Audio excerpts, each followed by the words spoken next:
kwento behind the G Music, kumusta? Very good.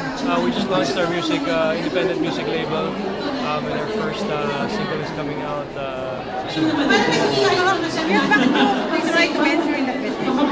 We're in the business, so it's not just on cam, it's also off. So we opened a production studio 5 years ago, our studio 3, not a year ago, and now the music label.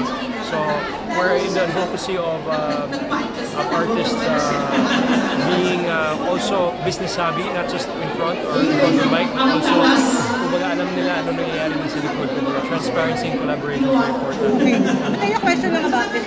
Ano yung pinaka-product ng EC na pinaka-favorite?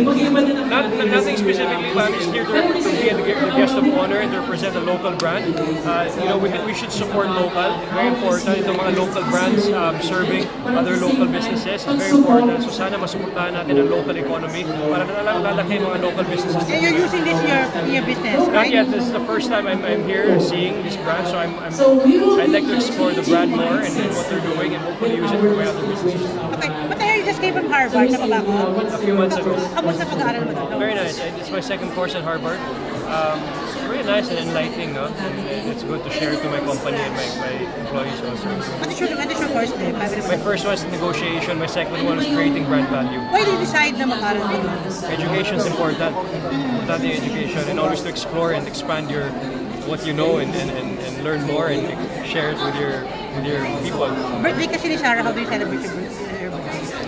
Cooking pasta. Ayun lang ang ginawa nyo? Love you, Maribel. Babies, wala pa. Babies? Wala pa nga. Babies. So you always your own music na? Yes. Starting now. Still, we have our management, but our music. Yeah, thank you.